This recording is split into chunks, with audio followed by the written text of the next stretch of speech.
Let's go. Are we So- ready? Sit down, Betty. I'd like to call the order of Milan Area Schools Board of Education regular meeting for Wednesday, July 10th. Would everyone please rise for the Pledge of Allegiance? I pledge allegiance to the flag of the United States of America and to the republic for which it stands, one nation, under God, indivisible, with liberty and justice for all. Thank you for everyone attending this evening, as well as those who will be watching the recording. All board members are present. And we will start with communications. A reminder, this meeting is a meeting of the Board of Education in public for the purpose of conducting the school district's business. It is not to be considered a public meeting. There are 2 times for public participation during the meeting as indicated in the agenda. When addressing the board, you will be asked to state your name. The board determines the amount of time granted to individuals or groups to speak. Each person shall be allowed to speak for up to 3 minutes. Board members may question speakers but are not obligated to answer questions or make statements or commitments in response to issues raised by the public.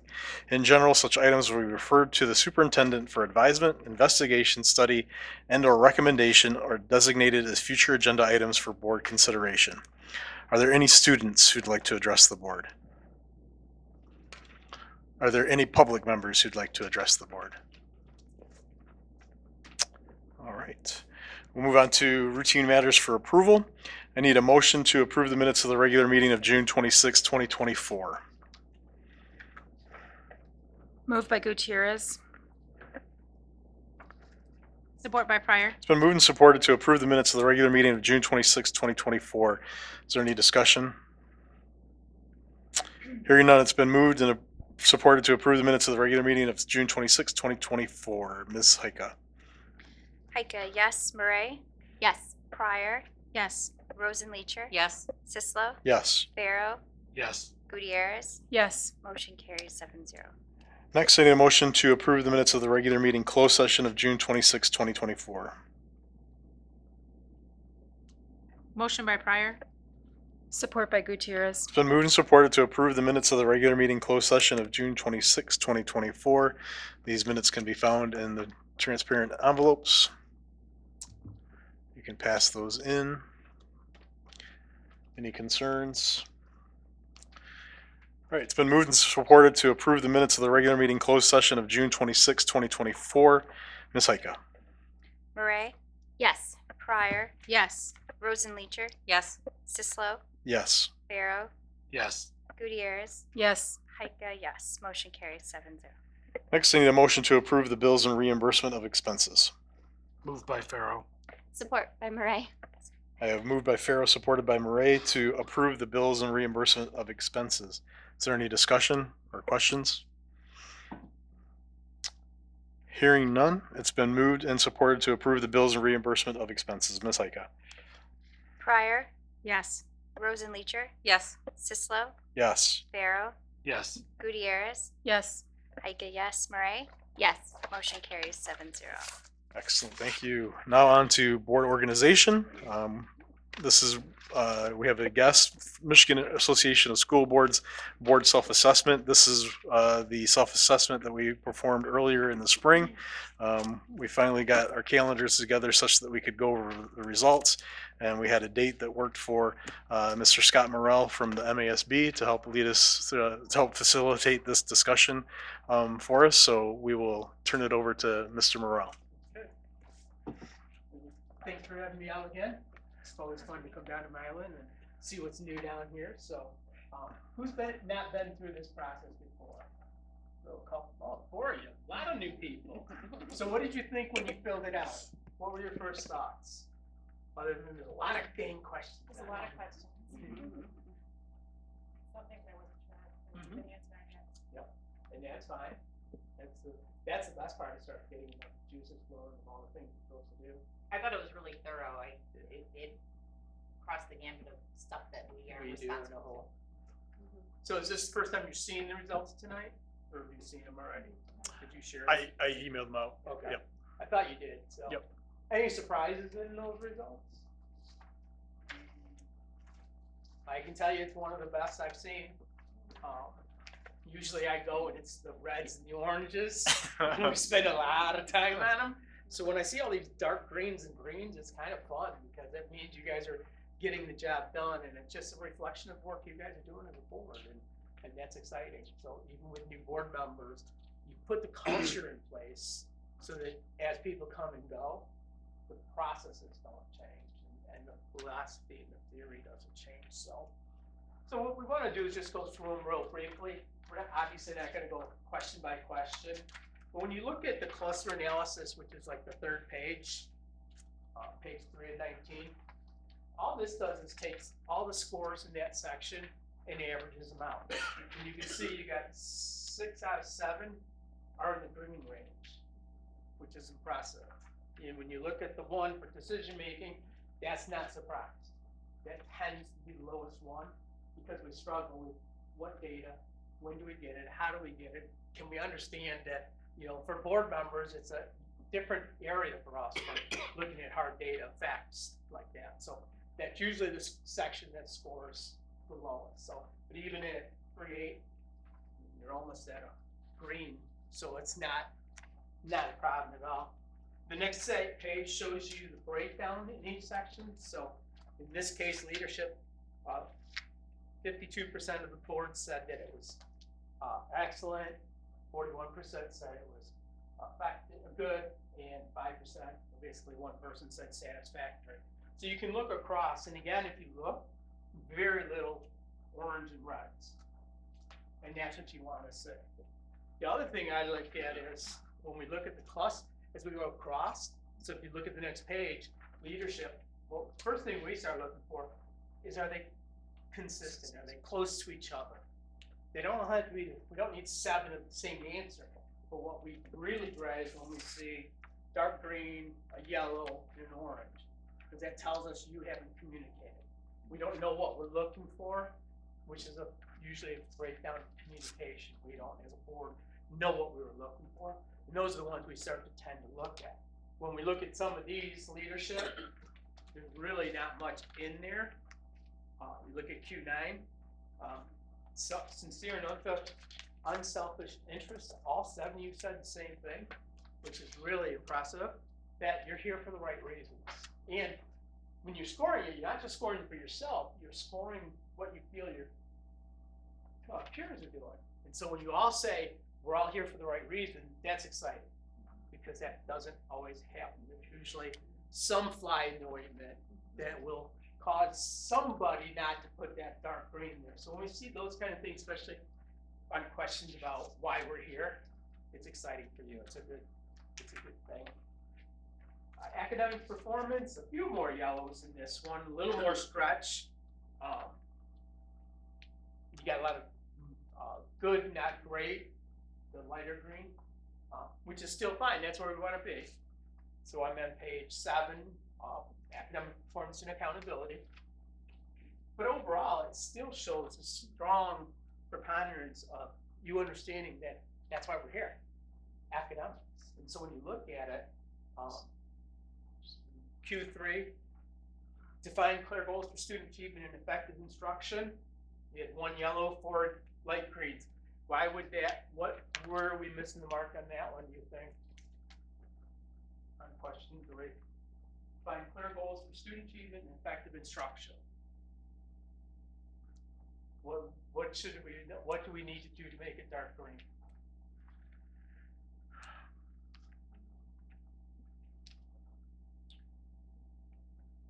As 5 of you said, we're not quite all the way to the top of the gamut yet, so there's some room for us. For me, I think one of the things that comes to my mind is we had a complicated year this year with issues of book banning and things like that that interfered with maybe some of our focus on this area. It's perceptive. That helps. Both wants to share why we think we're in that, or what can we need to be focused on to move forward. Good. When I was reading this question, it was complicated for me because I think that in today's day and age, all schools are wrestling with the diversity of things that students can do after they leave a K-12 system. And that's a very complicated and broad task, and I think it's something we're continuing to work on. But at least from my perception, trying to understand what all those opportunities are, and then back it up and address our school curriculum in a way that prepares students for 101 and more outcomes after Right. graduation. So that was why I kind of had that perception. Excellent. And that's what we're looking for, is, you know, how do we refocus, or how do we get back so we don't get pulled off? I mean, I've been here with masking and all, you know, and it's easy to get sucked off of why we're here. And so when you say, hey, we weren't focused, that helps, because you're aware of what's going on, so you need to refocus on it. Review progress towards long and short-term goals. It's not bad, but where are we lacking? Or what did we miss or not do to move forward? Do you have long and short-term goals for the board and the district? So is it more the reviewing of it on a regular basis? Yeah, I Would think that be the fall? I think that's part of it too, is also when Brian brings us the data, and that's one of the things that somebody put in the comments as well. Like this time, it's in our packet to review. So being able to see that data before we're able to ask him, Right. formulate our questions and take a look at that data and get into it. So, and then because Ryan's bringing us the updates after the fall assessments and after the end of year assessments, and we're pretty well aware that there's an expectation of 5 points of growth in the fall, and a 5-point growth at the end of the year for a total of 10. So, but yeah. Anybody else want to add about short and long-term goals? I'm going to go back to kind of my previous statement. We were distracted. I think as the end of the year approached, Okay. our focus started to really shift back, and we started to pay much greater attention to our strategic plan and the issues. We were able to start to get back on track. But thinking over globally over the course of this last year, we had a number of distractions, and so we had to do a better job of getting back on track. And that's part of this process, is just sometimes it helps us reaffirm what are we supposed to be focused on, because we call it the fees, the books, the bonds, the bills, and all that stuff. It's easy to get sucked into that ball games, and we forget why we're here. It's the curriculum and the collaboration and all that. It's the killer bees and the critical C's, and that's easy to get into the bees world, you get sucked into that, and we gotta reshape and go back to the C world. Okay. Establish indicators that define student achievement are established.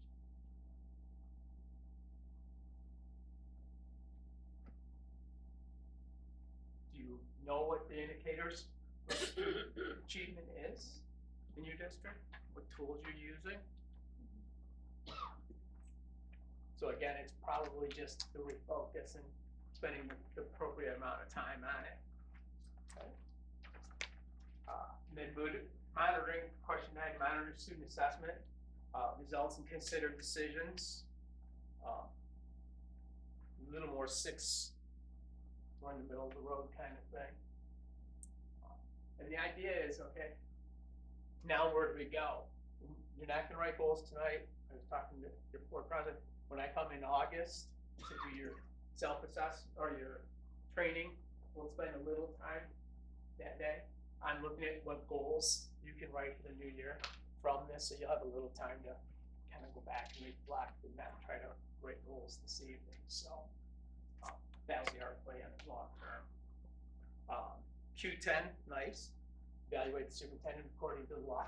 That's a good thing. That's a really good thing. Thanks to you and NASB. We beat you up enough times. We better get that one right. Couple of comments. We could do more to highlight the good things that always every district struggles. It's so hard to say, look at us, we're great. When people don't want to hear it, they just like the the other side of the equation, so it's tough, but we have to do it, because no one else is gonna flag for us, so we have to. And then help with the receive student achievement data in advance with more time to review. That's always a concern, but that's where you need to communicate through the year.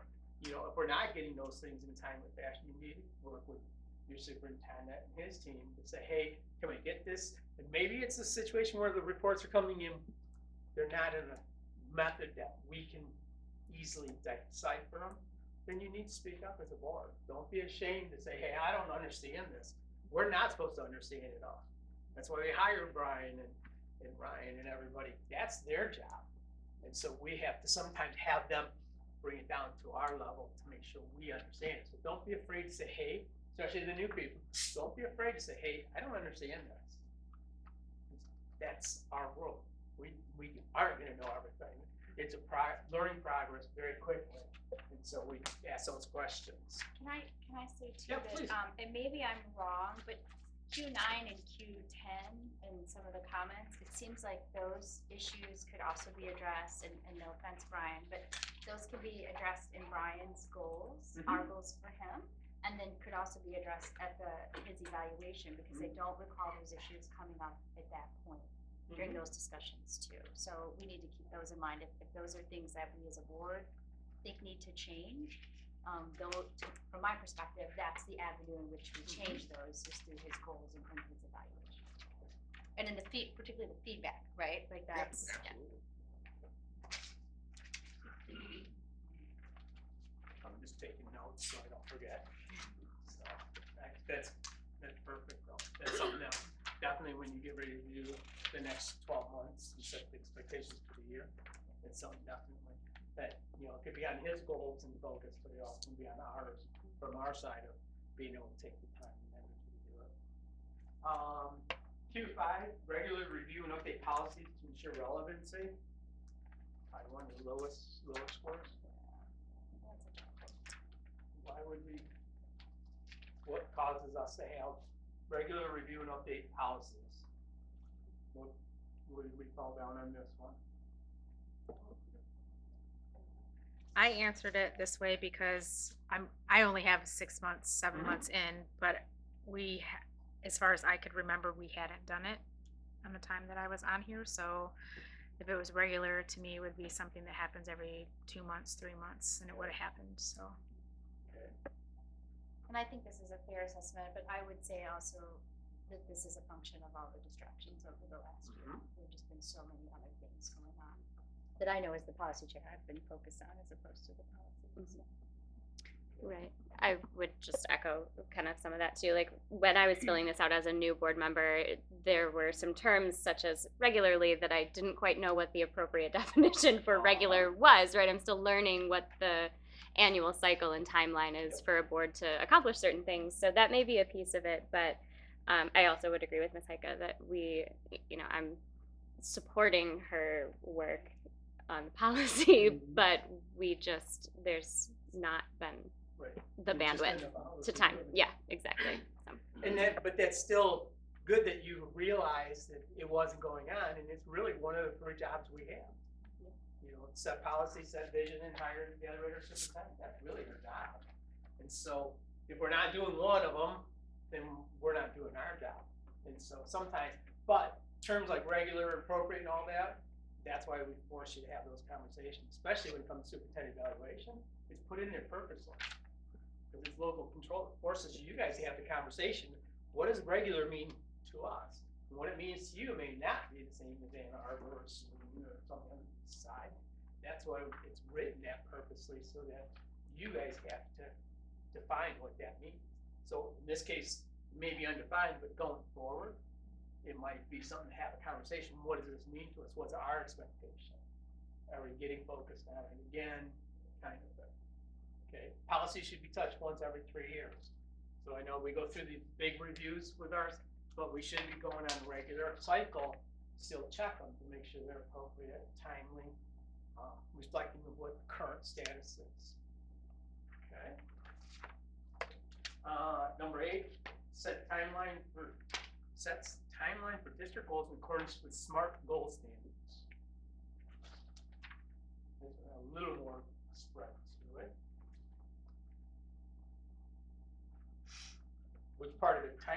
smart.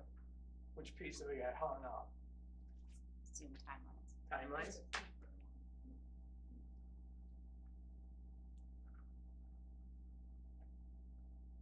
Anybody else?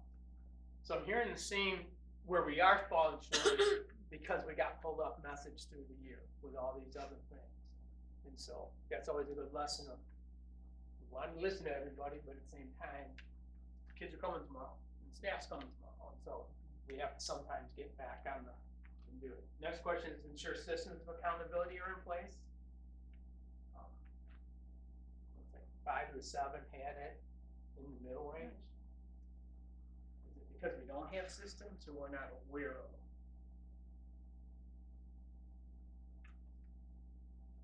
For me, I think it's more of the awareness piece. Right?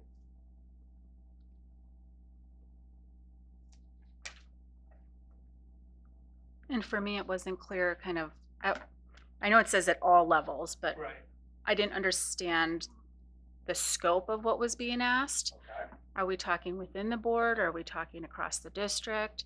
Are we talking with interactions with community and stakeholders? I think the scope was the piece I was unclear on here.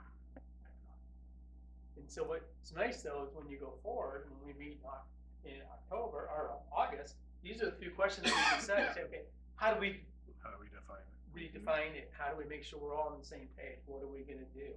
That's how we set our goals for the board, is looking at the ones like this and say, sometimes it's as simple as a quick discussion and that goal's checked off. We readdressed it. Okay? 17, ensure that effective evaluation system can be used for all employees in accordance with Michigan law. I'm guessing that probably is from new people not familiar with the whole process yet. Right? That's probably what it is. Yeah, because I mean, Now I know. Yeah. yeah. Like 2 months later, I know now. There you go. It's a really bad learning curve. It's like day one you have to make these big decisions. So this one, if you redid it now, it would be a different score. Yes. Okay.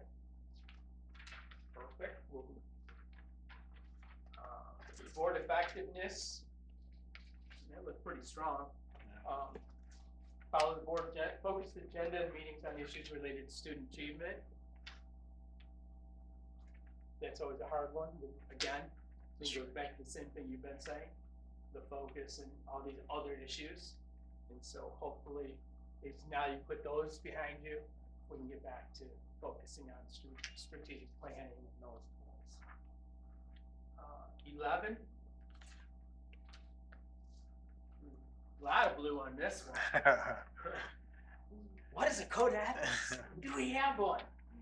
So we have one. It's in the board operating packet. But we don't bring it out every year. I know because MASB, they have some suggestions on those ethics that that we could bring forward. And I know people they even each board member signs it and things like that. So I think we can at least start with what we have, potentially look at MASB's model, and then we just need to make it a formal.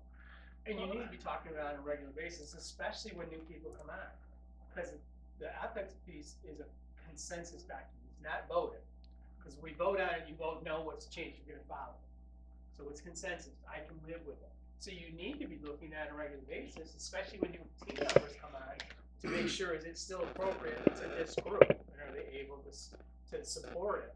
That when Andrew's sharing about signing it, I have a lot of boards that will actually, at the beginning of the year, in the board meeting, we'll read through them, make sure they're all still in agreement, and then they actually sign them, and they put a couple of copies right here in the office, usually 2x4 posters, usually one behind you so people in the community can see it, and one out there so you remember it.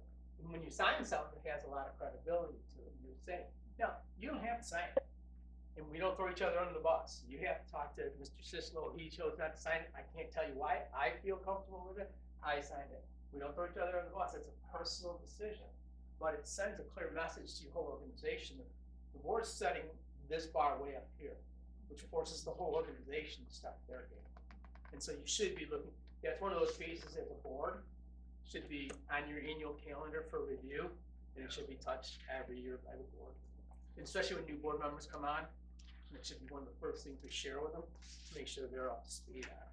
I'm gonna ask the board, for those of you that don't know, I have a document that has all of the board meetings for the year and kind of what we should do at each one. I think I will add this to January. We do some of our organization in January and some in July, Yep. but January is where your newly seated board members would be present.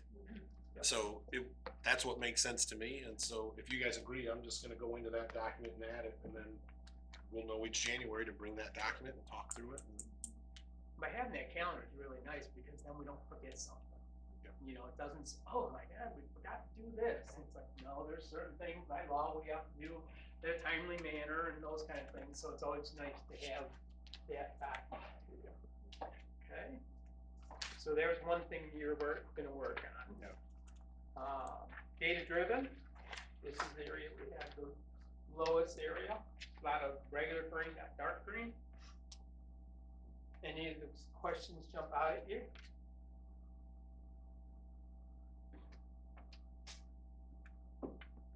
Obviously, I think number 7 does. I mean, I think that's always tough. Base decision, kind of questions on objective data. Yeah. I mean, I think you kind of, sometimes we get caught up in the story and not the real. Right. Don't tell me, show me. That's really the mantra. I mean, that's what Ryan does with his staff. Don't tell me what you're doing, show me what you're doing. You know, we can talk a great story, but where's the proof of it? And that's where we get, and we can get off message very easily. Again, it goes back to the B's and the C's. We live in the B's because it's what we know. You know, when you're looking at books and bills and all those things, we live with it. It's that harder stuff, that C, that really jumps in here, and that's the one we have to struggle on. So, combine perceptual data and other indicators of success to determine long-term and short-term priorities. Goes back to that comment earlier about celebrating our successes. So you can see where some of these questions start to bind over between multiple areas. Any of the other ones jump out at you? Last one, 9, recognize the need for research to inform decision making. This one kind of has a wide range of responses to it. Because we're not getting research, or we're not sure what the research is, not being able to utilize that research. Where's this one usually come from? Or, you know, how much time we have together. I think that is a challenge. Are you guys doing regular workshops still? We've gone just to regular meetings because, yeah. And schedules. It's that thing called life, getting in our way. Yeah. Yeah. Yeah. Be nice if we just hit on another time, we can just come whenever. So, Yeah. again, part of it is just making sure that we prioritize as a board, you know, you prioritize as a board, what's most important for you. I don't know that all of us have also gone through a curriculum change either.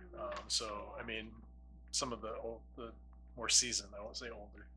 Some of the I more think it's just you and me, you can say all you know, where we have, you know, where Ryan has seen a deficiency, and then he's gone out and done research to help to improve that deficiency, and then, you know, he goes through the whole process of evaluating that and the teachers trying it out and then coming back to us with the decision.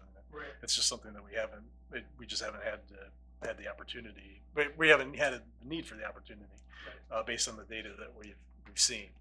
So. And part of it is the actual, on the other end, is when we review those happenings for after the end of the year, what do those program reviews look like? And it's hard, it's dry for us. You know, it's like, go ahead, Ryan and Brian, you guys take care of that stuff. We trust you, leave us alone. So, but again, when we say data decisions, that's what we focus on. Again, we need data, what is being taught us. And so that's where we're asking. The easiest way is how will this get us better? What results would we see? And who else is using it? If it's a curriculum, who else is using it? And what were their results like? You know, we don't always pilot brand new things. It's usually somebody's already taken the time to go through it. So it's like, there's some data out there. What's that data look like? And what would we expect if you put that data against our district? So those are the kind of questions you can be asking. You know, we don't need reams and reams of research. Just give us that executive version, that high level look at it. Board superintendent relations. Question 2. Create an environment that discourages micromanagement. So I've got a comment there. Okay. I think sometimes, not a lot, I have to be reminded that, for example, Krista doesn't work for me as board treasurer, or Ryan doesn't work for me, or the athletic director doesn't work for me. Right. That I should be going through our superintendent. So that's something that I continue to work on.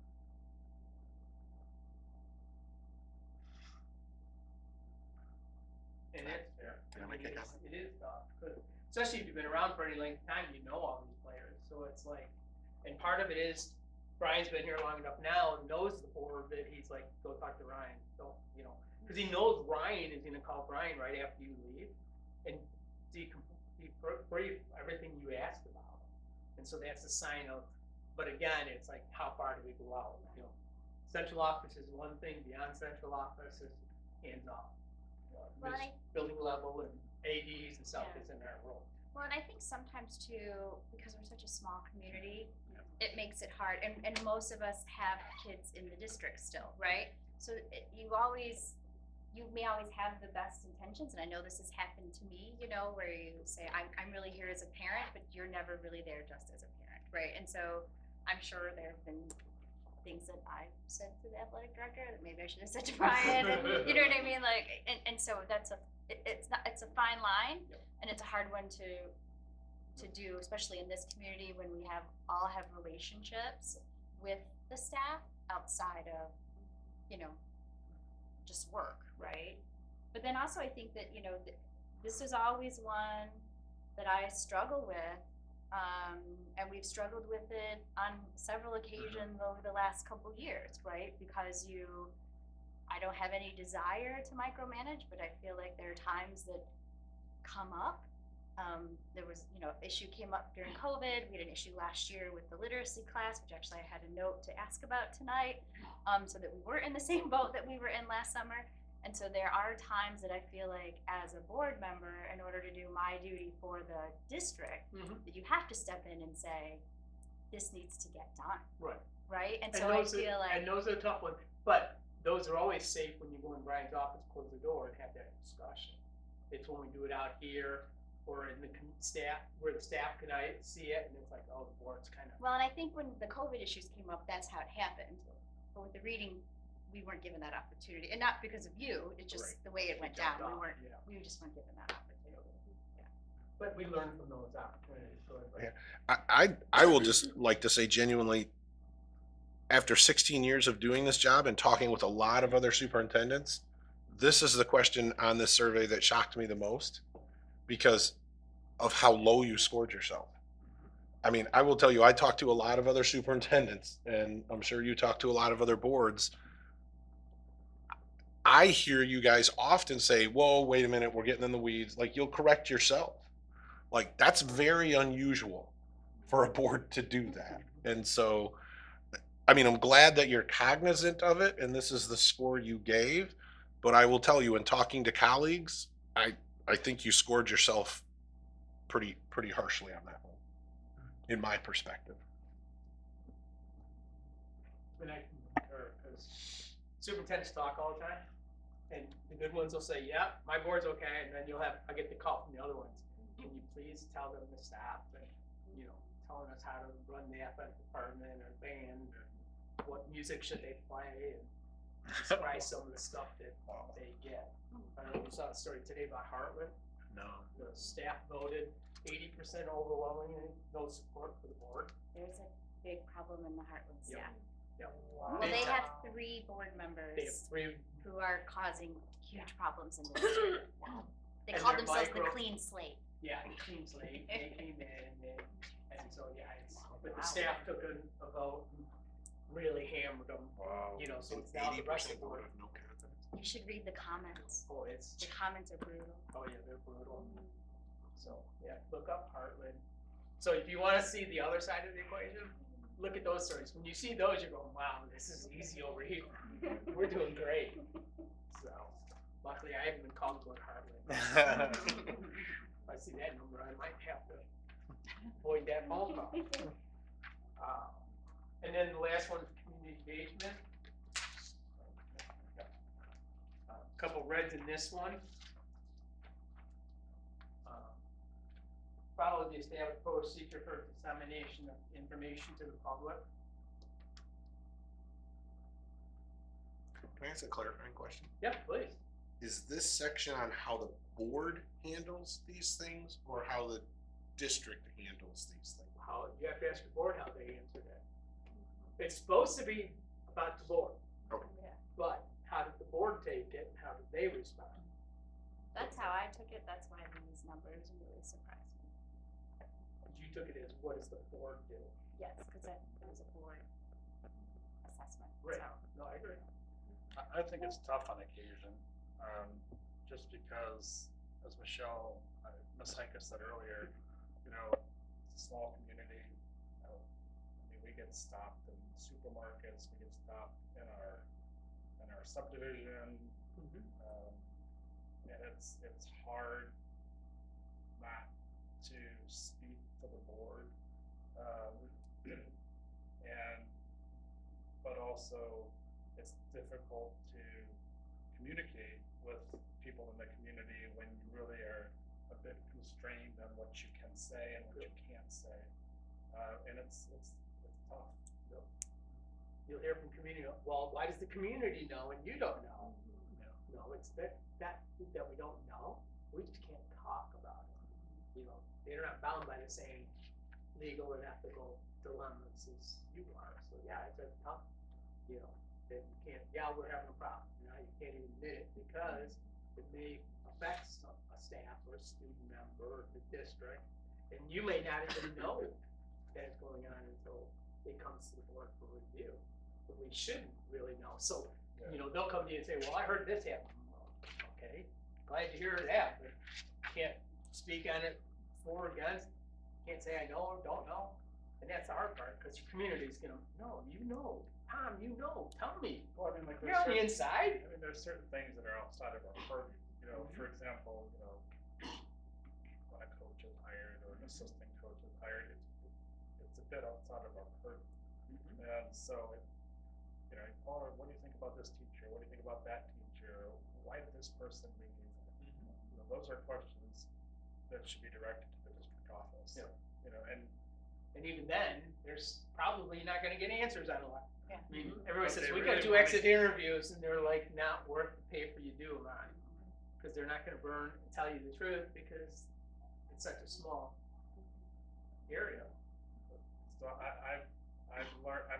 I'm learning to just not respond to some of that. And it goes back to what we've always told you is, set the expectation up front. Hey, I'm gonna listen to you, but understand, we have, legally, we're required to do certain things, and we can't share, and, you know, I'll listen to you, and I'll help you get to the right person, but I can't fix it for you. And so sometimes, especially new board members struggle, because they know there's fresh meat out there.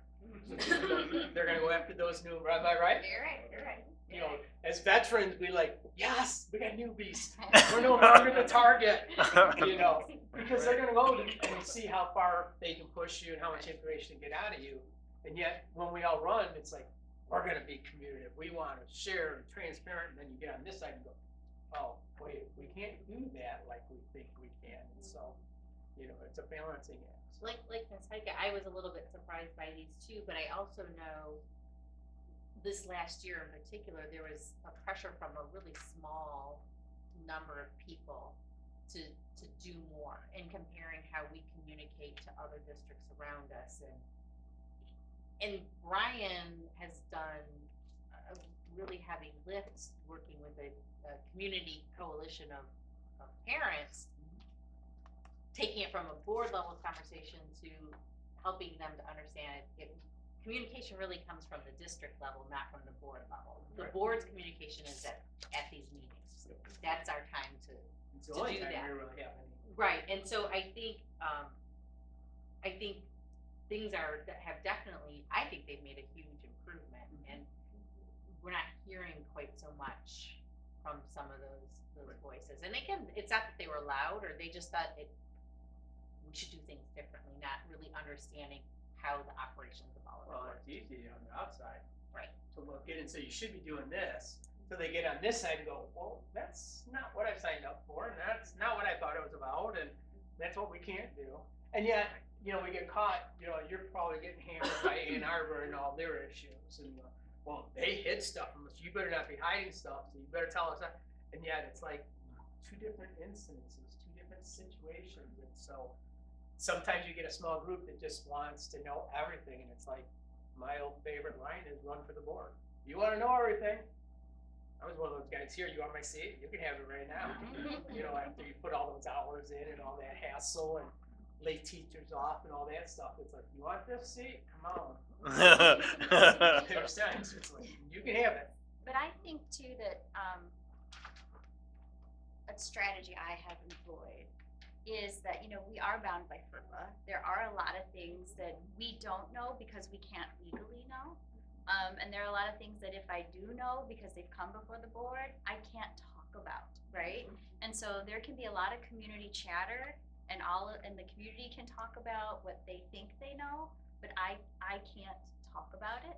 And then also our board policy does say that, you know, we speak through one individual, and we've determined that that's Andrew. And so, you know, I think we've gotten a lot better, but, you know, I always rely on the state law and on the board policy, and I do say, I can, you know, tell you what's public that you know probably already, but that's all I can say. And this is what the board decided, and that's all I can say about that. Well, it's just like these packets. I mean, people want to know what's in these, right? They can't. But they'll think they know what's in there. They'll Or swear they know what's can in know, there. right? They think they They can know. think, you know, and the only way you can get those is with a court order to get those closed session minutes, is by a court order. And they don't really say much anything, so. You can go through that hurdle, here you go, here's a blank piece of paper with who was there and what you talked about, that's about it, so. And it didn't help when we were in closed session until like 1 in the morning, things like that. So any other thoughts about the evaluation overall? One of the things that I noticed and I really appreciated, and I felt like the board as a whole said this, you know, there's been times we haven't all been in lockstep when we've taken vote on an issue. But I think that this board in particular has done a really nice job, is even if we're in disagreement in the vote, once that vote's been taken, we lock arms and we stand together on that decision. Right. It's not always easy to do that, but I think we do a really, that's one of the reasons I enjoy being on this board, is we can disagree out loud here at the table, but then when all is said and done, we stay united. And that's partly comes from attacking the problem, not each other. So it doesn't get personal.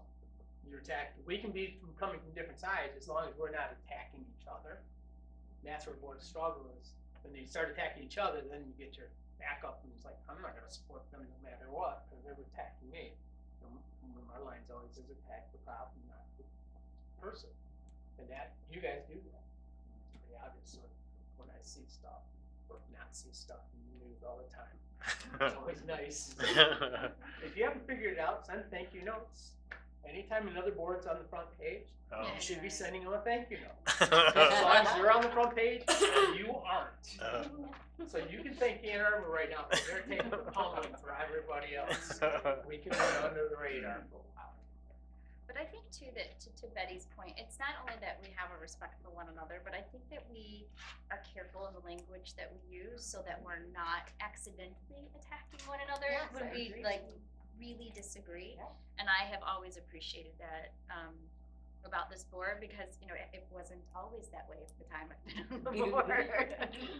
And so I do think that our attention to being respectful of one another is very important, even when we just, flat out don't agree with what's going on, so. I think we all bring something to the table, and I think this, we all have different professional roles and activities that we're involved in, and I think we all bring something different to the table, and so like for me, I'm able to better measure my decisions because there are folks that have more knowledge on certain things that I may have, and then there are times where I may have more knowledge on some other items. It's been a very good working board. I think we are very respectful of one another. And when, if you don't realize, your staff and your community pick up on that very quickly. When the board's functioning at a high level, whether you agree or not, that's one thing, it's how you do it. It sends a clear message for the whole organization how you expect them to act. We don't have to all agree with each other, but we have to be respectful, because that's what the kids are seeing. If we're not doing it, well, why should the kids do it? Or the staff, or the community? So it starts here, it starts with you guys, so it has changed. We joke, but it is 10, 12 years now. We had our fun early on. I got paid under what I should have got paid. We had a real tough nights out here. we had a few more reds. A few reds, and when you said you don't attack each other, I got attacked. There were some nights where it got kind of interesting. So. You'll appreciate this. I did tell Andrew probably about 6-7 months ago that I appreciate our friendship, but I do miss sparring with him. Sparring. Any other questions, comments, thoughts of this? Was it worthwhile for you? Yes. Especially new board member? Yes. I highly encourage you to continue to do it. Don't be looking at this year's results against next year's results. You can't compare them. There's different things going on, different focuses and all that. It's a snapshot in time.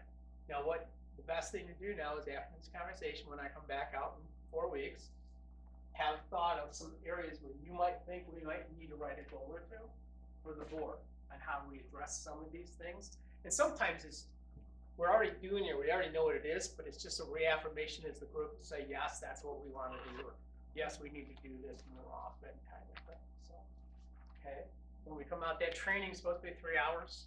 It won't be 3 hours for that Saturday morning training for Superintendent Vail.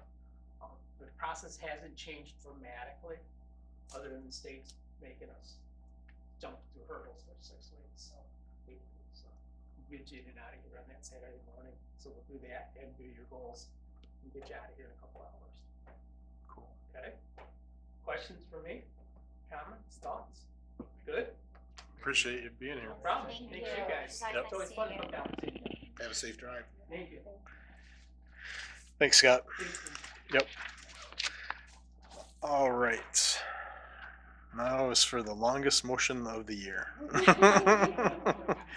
But I do want to have a little bit of discussion before we do have the motion, just in regards to the voting delegates for MASB. The conference is October 24th through 27th in Lansing. And I'd just like to fill in some names here before we make the motion. So do people know yet that they're going to be attending or planning to attend the conference, that we can put some names in here? I would not. I'd be glad to be a voting delegate if there are others. Mr. Sislo? Yeah. Can you remind me what is the day of voting within that time block? That's a It's good question. normally the first day. night. Yeah. They haven't published that yet, but in 16 years, it's always the first night. And does it begin on that Thursday evening, or is it during the day on Thursday? It's usually in the evening. It's at night. I think at either 6 or 7. Yeah. Yeah. Okay, then I'm available and You're I available. plan to attend. Okay. Yes, I plan to attend as well, Mr. Sislo. All right. Mr. Well, Sislo, yes. I apologize, I cannot be there, I have a work conflict. Okay. We got 4 people, you just gotta figure out where they go. Yeah. I'm still waiting for swim and softball schedules. Okay. Well, I will definitely, let's put Ms. Gutierrez as a voting delegate. And then I heard Ms. Rosenleacher, were you planning to attend or not? Yes, Or I'm you're planning to, okay. And then Ms. Murray and myself can be alternates? Yeah. Does that work?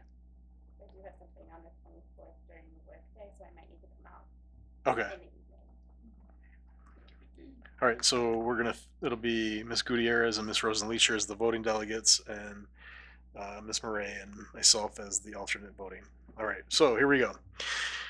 So I need a motion to name J.P. Morgan Chase, Chase Bank, Fifth Third Bank, U.S. Bank, Michigan School District Liquid Asset Fund, Bank of and New York Mellon, First Merchants Bank, and MBIA Michigan class as depositories for general fund, payroll, debt retirement, trust and agency, food service, athletic, and internal accounts for district monies for the 24-25 fiscal year, and that the following staff members' signatures be attached to the respective accounts as listed. General fund, payroll, invoice, debt retirement, food service, trust and agency, athletics. There's a superintendent, and finance director. For the high school, it's MHS principal, MHS assistant principal, and superintendent. For the middle school, it's the MMS principal, the MMS assistant principal, and the superintendent. For Simons, it's the Simons principal, finance director, and superintendent. For Paddock Elementary School, it's the Paddock principal, finance director, and superintendent. Be it further moved that the superintendent or designee is authorized to transfer funds from savings to checking and checking to savings, and is authorized to buy time, savings certificates, and invest district monies in accordance with state and or federal law and board policy. To designate the superintendent or designee to post notices of meetings. D, that the law firm of Troon Law Firm PC be retained as the district legal counsel for the 2024-25 school year. Further move that the superintendent is authorized to extend the retainer relationship with Troon Law Firm PC for 1 year upon its anniversary date. Further move that other legal counsel may be retained for specific purposes as needed. And then E, to approve the appointments listed below. Voting delegates to the MASB, Ms. Carrie Gutierrez, Ms. Betty Rosenleacher, and for alternate delegates to the MASB, Ms. Sarah Murray and Mr. Andrew Sislo. Moved by Farrell. Support by Rosenleacher. It's been moved and supported to adopt the resolution that I just read. Do you want to add anything, Mr. Gearbaugh? This is just the annual, yeah. Yeah, like I said earlier, we do part of our organization in January and part in July. And this is the part that we always handle in July because that's when these things are fiscal year. So fiscal year things are kind of done now, and then more evaluation year and board calendar year stuff happens in January. So these are all pretty normal, but it's important for you to take these actions so that we know what we can and can't do in these realms. Any questions or concerns?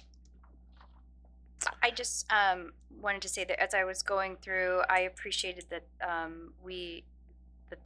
as it relates to the legal counsel, that there was an opportunity to retain other counsel for other purposes. I just think that, we're facing some new and unusual circumstances lately. And I think that we should be open to counsel outside of Troon, particularly when it comes to some, employment and labor issues. I agree that they are the gold standard when it comes to school law, but I think that we should be open to, other counsel when we face some non-school law issues. All right. Any others? All right, it's been moved and supported to adopt the following resolutions that I just read. It's Ms. Heika. Rosenleacher, Yes. Sislo, Yes. Farrow, Yes. Gutierrez, Yes. Heike, yes, Murray, Yes. Pryor, Yes. motion carries 7-0. All right, now we will move on to our strategic plan business, and we'll start with finance and operations. I need a motion to approve the site sinking fund millage ballot proposal as provided in attachment A and further to authorize the superintendent or designee to complete and file all the necessary documents as required by the resolution. Moved by Pharaoh. Support by Moran.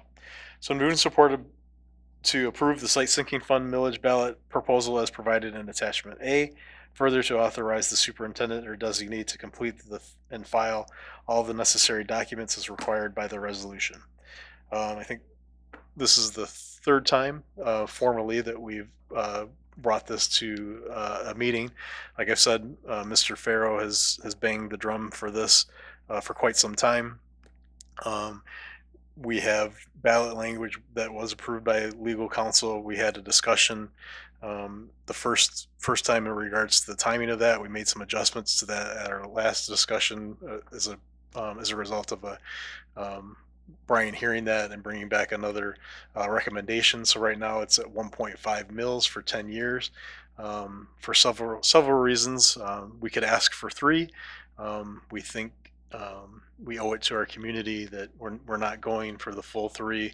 The belief that there's enough funding there that we can accomplish some of the things that we need to, such that we can relieve the general fund to spend on other things such as teachers and curriculum and safety, or not safety would be part of the sinking fund, but some of those things that we can't use a sinking fund for. So with that, we'll have more discussion tonight, but that's kind of where we're at. You want more to add before we discuss, Mr. Gearbaugh? No, just to clarify, you exactly said it correctly that, we're going for 1.5 mils and we could go up to 3. I think we were very cognizant of what's the amount that will help the district and not overburden our taxpayers. I also think that going for 10 years, one of the biggest deciding factors after we kind of had that conversation is that then coincides with the end of our current bond payoff. So this helps us kind of cover some of those expenses until the district gets to a point where they would have the ability, because of the regular bonds dropping off of the tax rolls, to be able to then do something that might be of a larger size. So I like that timing of 10 years. It gets the district coverage, and it really does, again, handle some needs that the district has that currently are being paid for out of the general fund because our buildings are aging. The high school is 20 years old. The other buildings were remodeled 14 years ago, but range in age from 30 to 50 years old. And so we just have some needs that it's detrimental to us as a district and puts us in a position where we can't be competitive in certain areas because we are having to pay for those things out of the general fund. Mr. Farrow. I just want to briefly comment. I agree with what Mr. Gearbaugh said. We're trying to be very mindful of the burden that this will put on our taxpayers. Outside of that, I just want to mention that there will be a committee that will be, put together to address the needs of the district. And at some point soon, I will get with Mr. Gearbaugh on exactly how we go about doing that. But I want to just thank Mr. Gearbaugh, also Krista, finance, everyone in the office for their efforts on this, because I know it's a lot of work and we've got more to do. And I'm hoping that the community will support this. That's all for me. Thank you, Mr. Farrow. Others?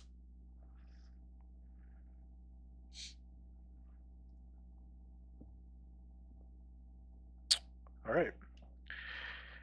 It's been moved and supported to approve the site sinking fund millage ballot proposal as provided in attachment A. Further, to authorize the superintendent or designee to complete and file all the necessary documents as required by the resolution. Ms. Heika.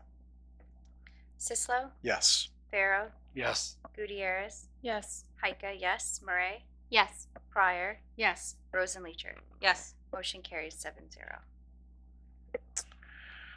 All right, next up, I need a motion to approve the annual loan activity application resolution to repay the school loan revolving fund as provided in attachment B. Moved by Pharaoh. Support by Gutierrez. So moving and supported to approve the annual loan activity application resolution to repay the school loan revolving fund as provided in attachment B. And this is in regards to the 2009 bond and the money is needed to repay that, Mr. Gearbaugh. Yep, this is just an annual document that we have to file. I am excited to say that this is our second year that we will actually be paying back the school bond loan fund. The projection right now is that we will pay back almost $1.5 million. And remember, the reason that we can do that is we have paid off enough of those bonds that were sold in 2009 that now our tax collection through the millage that the voters approved for that covers the bond payments and allows some money to begin to pay back the school bond loan fund. So it's exciting to start paying them back and not be borrowing from them again. And again, ultimately right now, our payoff date is in the 34-35 school year to have the school bond loan fund and all of the bonds paid off. And this isn't money that could be directed to the general fund to help. No. Yeah. No, this is a totally separate fund, totally separate account that the dollars are collected from our taxpayers and then are used to pay off that debt, both bond debt and school bond loan fund. There's no variance. It's an in and out account and it's highly regulated by the state of Michigan. Any questions or concerns? All right, it's been moved and supported to approve the annual loan activity application resolution to repay the school loan revolving fund as provided in attachment B. Ms. Heike? Pharaoh, Yes. Gutierrez, Yes. Heike, yes. Murray, Yes. Pryor, Yes. Rosenleacher, Yes. Sislo. Yes. Motion carries 7-0. The next area of the strategic plan is personnel and leadership. We do have some teacher appointments this evening. Need a motion to approve Juliana Nacarado as elementary teacher, Alexander Bordeaux as an elementary teacher, Jackson Hawkins as a middle school social studies teacher, and Noah Lopez as the middle school, high school band teacher effective for the 24-25 school year. Motion by Rosenleacher. Support by Pryor. So moved and supported to approve Juliana Nacarado as the elementary teacher, Alexander Bordeaux as an elementary teacher, Jackson Hawken as a middle school social studies teacher, and Noah Lopez as the middle school, high school band teacher effective for the 2024-2025 school year. Discussion.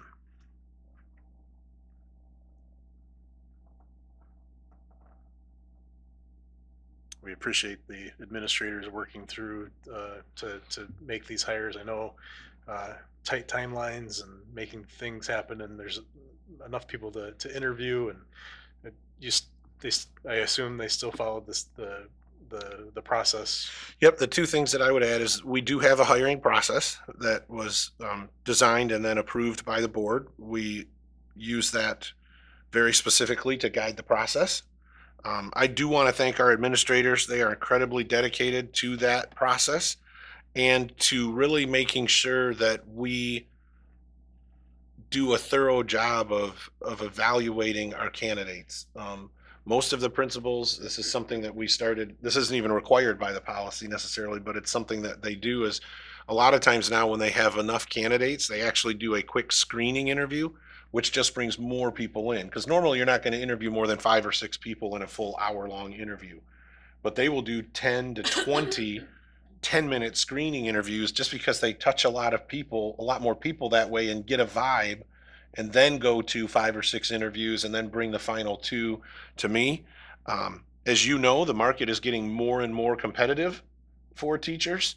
And so our administrators are doing a great job of working to one, bring people in to apply for jobs. They're using some techniques to be able to do that, and then running a process. And one of the things I hear a lot of compliments on in our district is the pace that we complete the process and the level of communication that we have with our candidates during the process.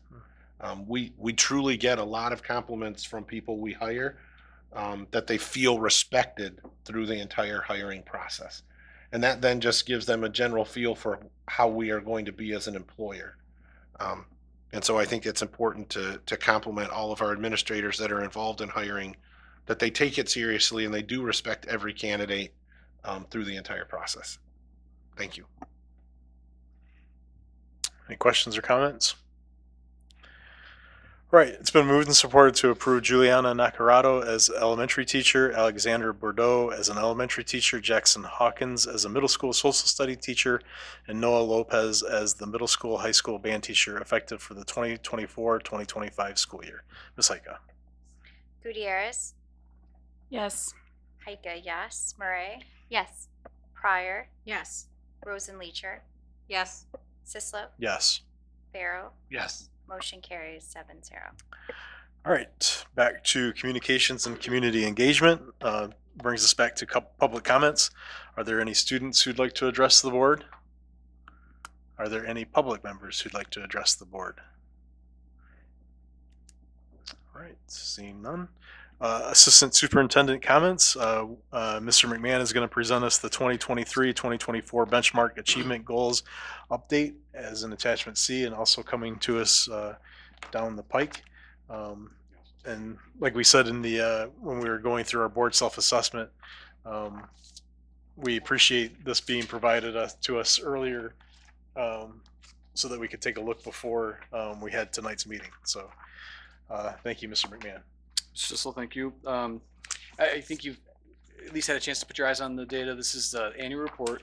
This is the one, if you remember, the benchmark achievement goals report actually came out during COVID, became a requirement during COVID. And it's no longer required, but Brian, I like the format. It's sort of a good snapshot that we just keep up. So we do we set the goals. The goals have not changed. In the beginning of the year, we do the fall update, the winter update, and then the June update. So it will be posted on our website too. We're not required to do so, but we will continue to do that. The goals have not changed since we started. So Mr. Sislo alluded to it earlier. We're looking for 5 RIT point growth between tests, so 10 total at Paddock, 4 between tests at Simon, so 8 total, and then 3 between tests at middle school, so 6 total. And the high school doesn't give the NWA, so it's a different goal setting there. But as you see, the progress here is good, generally speaking. We made growth. We met the 10, 8, and 6. Is that right? Yeah, 10, 8, and 6 goal generally in most areas. But you're going to notice this year is a little different than the previous years because we didn't show growth in all the areas, particularly in reading at Simons in the middle school. Fell short of our goals a little bit, but still made progress. A couple things, not to make excuses, but I think I want to point out a little bit that there was some disruption in leadership at both those buildings this year, and I think that made significant impact. Simons was essentially without a principal for a month. Mr. Gearbo and I did our best to maintain progress there, but they essentially didn't have a leader. They're every day focused on what they need to be focused on in terms of instruction. And at the middle school, there's a transition now. Ms. Bookout was in the district, so it wasn't as much of a transition, but it was still a transition. And I think we see that impact here a little bit because there was significant growth from fall to winter, and it tapered off from winter to spring. When there is a disruption in leadership, that sometimes impacts teachers' ability to focus on the academic piece, and literacy is a key academic piece in all of our areas, not just the ELA class in middle school, in all the areas. And then a significant amount of our time at the elementary is spent on literacy, but when they're dealing with increased behaviors or other things and just a transition in leadership, that had an impact. I think we see it here. Also at the middle school, we lost our reading interventionist midway through the year. And then at Simons, our reading interventionist was consistently pulled. In fact, all of our interventionists and coach were pulled, and about the last 3 months of the year was a full-time teacher at one point, so just stopped coaching. So we're hoping we can, turn the corner there and get the supports back in place. I think we have good plans in place, so I'm not concerned at all. But it just was a little bit less growth than we've seen in the past. I will say we are at or above the norm level. I don't have the norms on here. I do that separately for the principals, but there's a national norm level and a Michigan average. We are at or above the norm in almost all areas for our grade level averages. The high school, we focus on the SAT because that's the primary assessment there. We had significant growth this year, particularly in ERWs, the reading and writing. We outscored last year's classes. Now, they're different cohorts, right? It's 9, 10, 11, but that shifts who that is. But they outscored the previous cohort by a good margin in reading and math, but not in reading and writing, but not in math so much. But we saw significant gain in reading and writing this year, which was a great sign to see. So we're happy with the results. We're going to continue to push forward and do our best to continue to meet those goals. We plan to set them again next year, and we'll give you the same updates as we go. Any questions? Mr. Sislo? Yeah, I just like to make one comment. Because I did speak with Mr. McMahon about this, because I was curious about the norm, what the mean was for these scores. And it was exciting to see that our students are at or even above those mean data scores in almost every area. And I think that's a really important thing to note also, because when you think about statistics like this in data and bell curves and all of those things that go into creating these norm sets, our students are doing very well.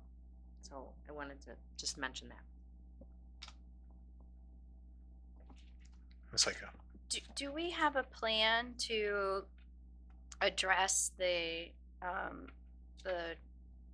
scores at Simon's in the middle school? I think in the middle school in particular, where we see, no improvement in some scores, at least within certain cohorts, it looks like. What's our plan to address that? The plan's not established at this point, but it's going to be. So the principals get even more disaggregated data from me, and they have plenty of their own data too. But this is part of the goal setting process. So I had a meeting today with Simon's principal, have more meetings throughout the summer with the other principals to make sure they have the data, make sure we're seeing what we need to see. They take that back to their teams, they set their goals, which feeds up to our MyKIP district goals. Those are generically written on purpose. But then we go to the internal reviews in the fall. So when they set their goals, they're going to present to us what their plan is, and we're going to attack it. I can't say it's going to be drastic changes in anything we do, but consistency sure is going to be the key this year. I think it's important to note that we have already replaced the reading interventionist at the middle school, so that position will be back in place. We also added a math interventionist at the middle school. So, I mean, if we look at Paddock where we didn't have that disruption, and we look at the beginning of the year before those disruptions, right now the data appears to show that we were continuing to have success. So before we have too big of a knee-jerk reaction to the data, let's get all of those initiatives back in place and look at how we do at the beginning of next year. And then if the data continues to not see growth, then I think we definitely have to start to review it more seriously. Not that we're not taking this seriously, but I think a lot of it's let's get our consistency back in place. It's worked for multiple years, and it worked for the beginning of this year. And then if we don't see that when we get all those positions back in place, then we dive into this more deeply. I appreciate you wanting to keep this format, even though we don't have to. I think this will help lend a lot to what Mr. Morrell said. I think if we keep this consistent, this will help us where we need to, where we can follow this. And if, this becomes this should also become a regular thing that we slot in on the agendas so that we know when it's going to come, and, we can receive it such as this and have that conversation. So I appreciate you maintaining this. Mr. Sislo. Yes, Ms. Gutierrez. Mr. McMahon. Yes. When you had your meetings with the principals about this, were there any other resources or supports that they indicated that might be helpful that we as a board can hear to think about prioritizing? No, I mean, just a continuous review on our curriculum, our literacy focus. We are taking a closer look at disciplinary literacies to infuse more literacy focus in all of our core areas. Nothing specific comes to mind in terms of like a need. Okay. And when we see this next time, would it be possible to get the norms included with this? I think that'd be really nice as we're disseminating and sharing information out as well, because our community is hearing about this now, for us to be able to actually have some data to be able to share in terms of I can do that. data. The norms really only come into play on the bottom part of each, because they don't norm by subgroups, Right. but they norm by grade level. And I can add those in. That'd be great. Thank you.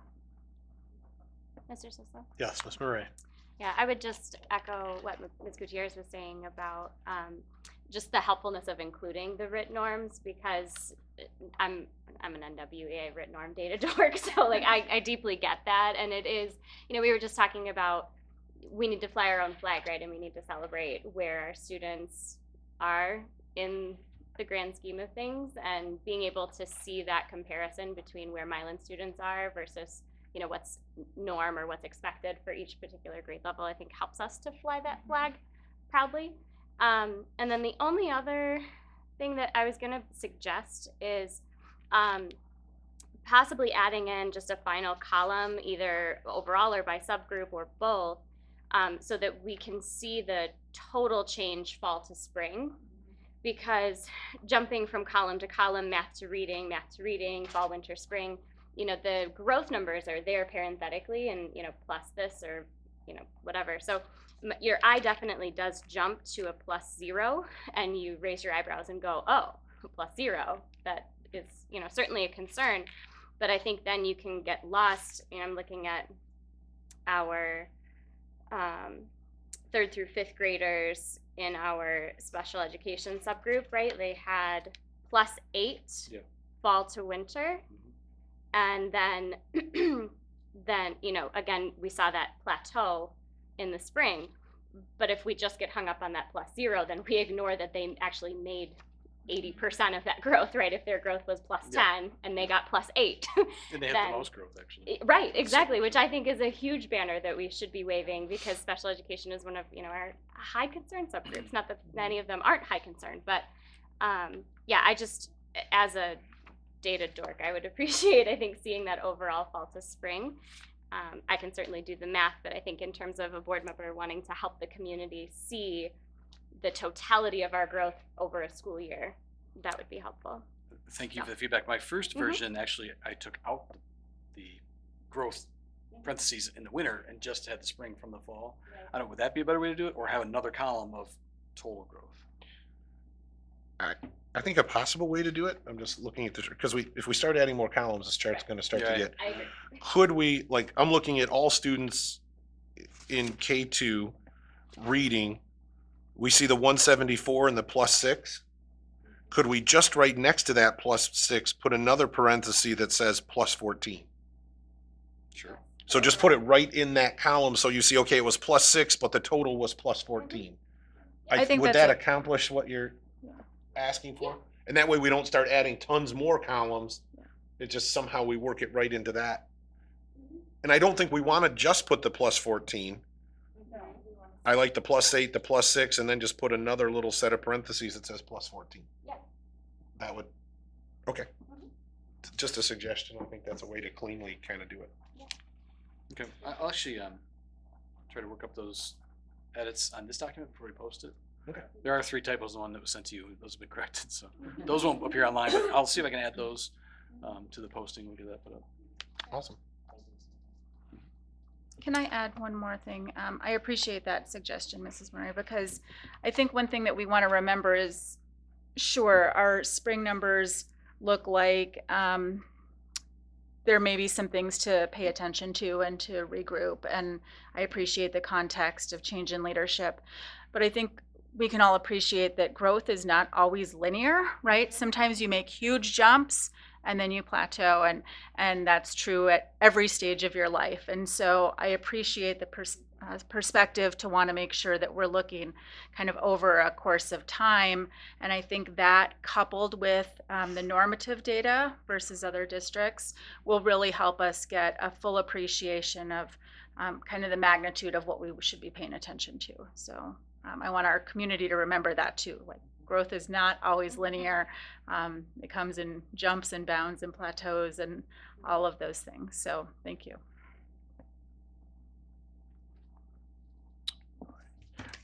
Who are you speaking to this? Yep, I am. Oh, okay. That's Okay. good. No, that's good. Okay. I just, any more questions on the benchmarks? All right. So really my second comment is somewhat of a grant update.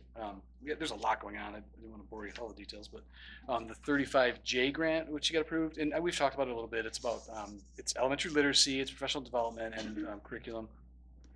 But we focused a lot of our funds in this grant towards teacher PD to cover stipends and registration, and we put a significant amount of money towards that. And I just wanted to share with you that there's 2 separate PD opportunities for teachers. So young 5s through 3rd grade are focusing on the literacy essentials, which is an online component. Michigan Virtual is where they're accessing it, I do believe. And there's 10 modules, 5 hours each, and they can start now. They have till the end of next summer, but a lot of teachers are just getting them done this summer, working towards getting them done. We just required that they have module 1 and 8 done because we're going to focus some of our early PD on those 2 modules and then move forward from there. And then in 4th through 5th grade, we're working with Lexia. That's a company that we've partnered with for a few things. They have a training called Aspire, which is same setup. There's a number of modules. I think they have 8 modules. It's in the details here. The only difference is I don't have access to it yet. I'm working with the company. We got the POs sent. We had to wait till July 1 for the funds to come through. So those 4th and 5th grade teachers, they're antsy. I know they want to get started, and I'm working on my best to get that going. But teachers are working hard over the summer, and we're rewarding them with a nice stipend. I work with the other curriculum directors in the county quite closely, and they had some issues with theirs because they didn't put the funding towards the teacher pay that we did.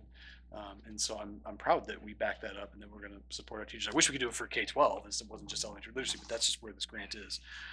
So, at roughly 50 hours, or it is actually 50 hours, at $55 per hour, which is the grant rate we started during COVID money, our teachers have an opportunity to earn up to $2,700, $2,750 for their work. If they do it this summer, then they can get it. They can get it when they get it done. And so they're working hard on that. And Tracy and Tanya at the elementaries, our coaches, Tracy Terrace and Tanya Saragoza, they're working hard to kind of coordinate what they're learning into the PDs.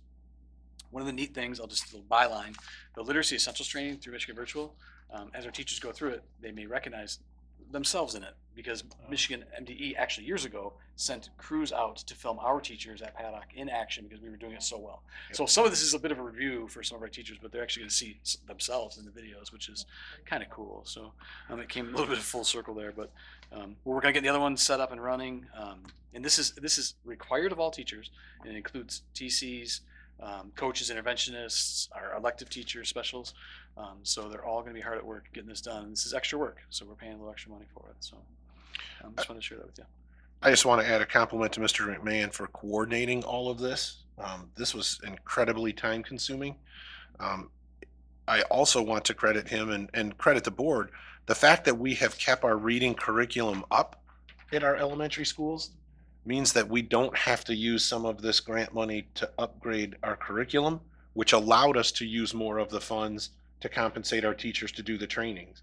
There are other districts that are choosing to use a large chunk of that money to upgrade their curriculum, and then they're paying very small hourly wages to their staff, which is going to make it very difficult to get 100% participation, which is required.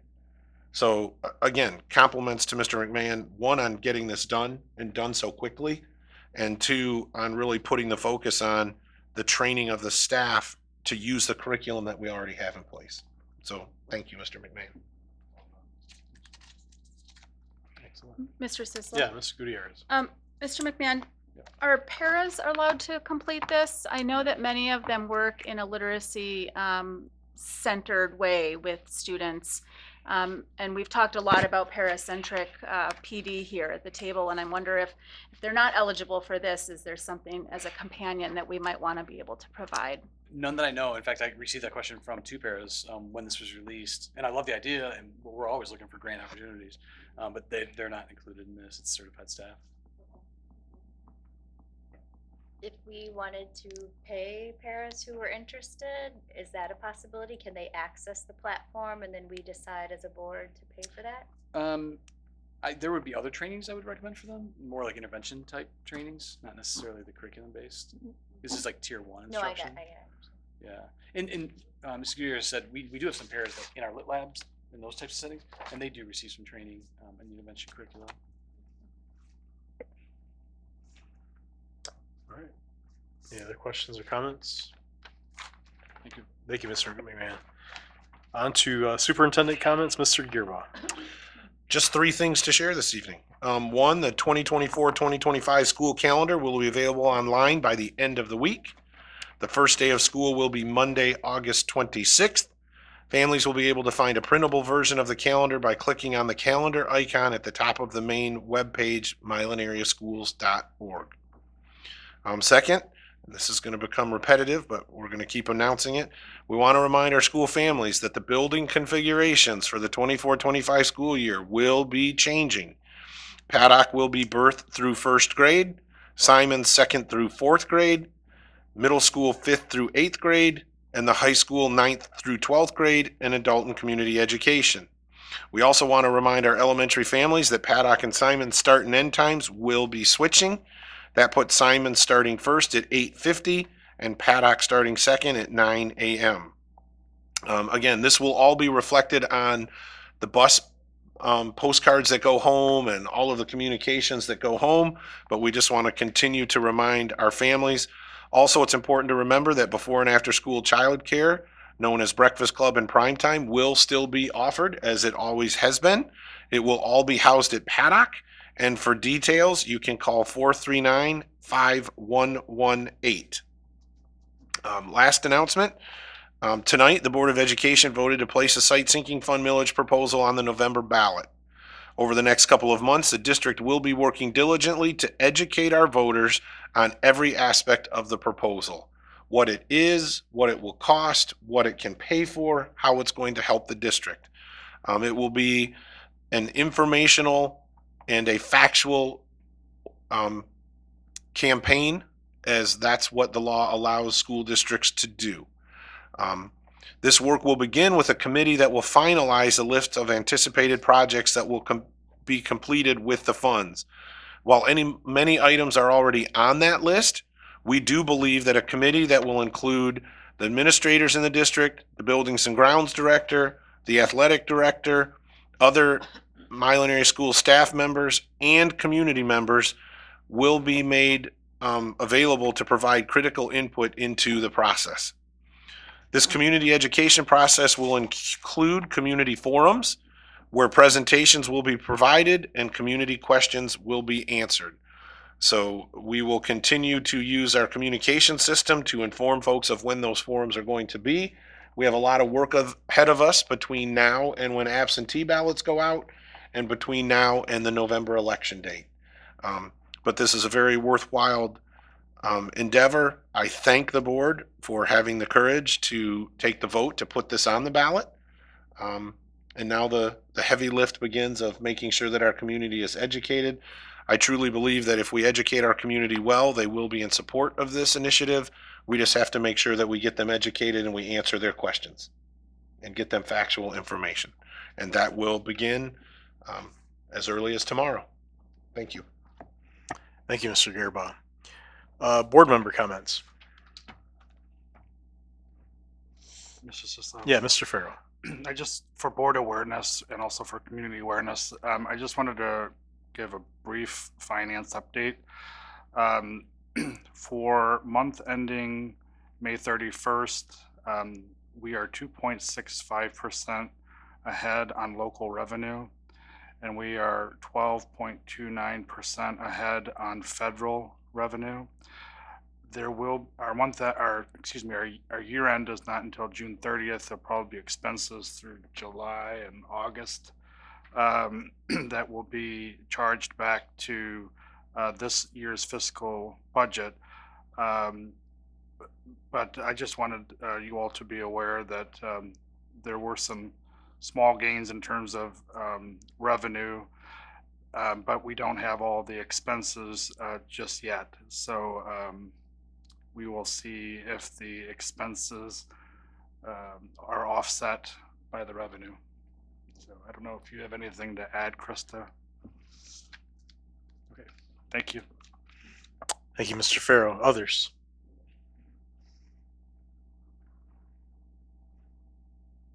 Ms. Gutierrez. Mr. Sislo, I just want to remind our families that information about open houses for fall came out. I was just looking to pull those dates and can't find them off the top of my very deep email, but those did go out, Mr. Gearbach, correct, to the community. Yes. And so particularly given the shift in kiddos going to perhaps newer to them buildings than would normally be, it's a great opportunity to meet our staff and become familiar with their new space. So thank you for getting those sent out as we were waiting for the calendar, but I think that's also important to make sure our families know about those. Thank you. I do want to note for that too, we very intentionally, for the 3 buildings that are having transitions, all of the open houses are taking place the week before school starts. So families will be able to get into those buildings before their student attends the first day of school. Will staff be there? Yes, staff are required to attend. It's part of their contract.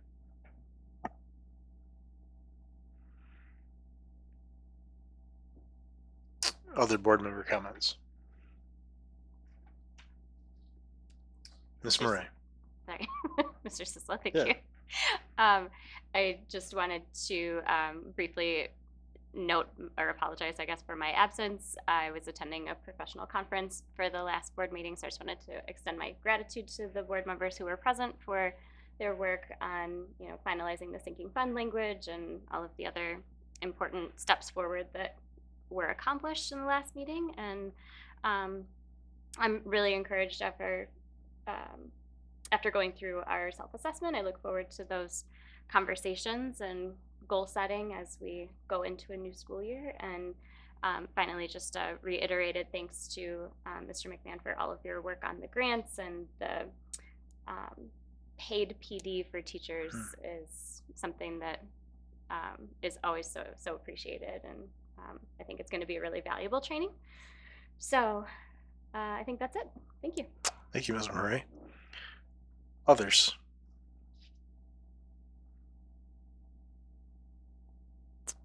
All right. With that, I need a motion to enter into closed session pursuant to Section 81C of the Michigan Open Meetings Act for negotiation strategies. Moved by Heike. Support by Pryor. So moved and supported to enter into closed session pursuant to Section 81C of the Michigan Open Meeting Act for negotiation strategies. The only order of business after closed session will be adjournment. Any other questions or comments? It's been moved and supported to enter into closed session pursuant to Section 81C of the Michigan Open Meetings Act for negotiation strategies. Ms. Heike? Heike, yes. Murray? Yes. Pryor? Yes. Rosenleacher? Yes. Sislo? Yes. Barrow? Yes. Gutierrez? Yes. Motion carries 7-0. We are entering closed session at 8:32 p.m.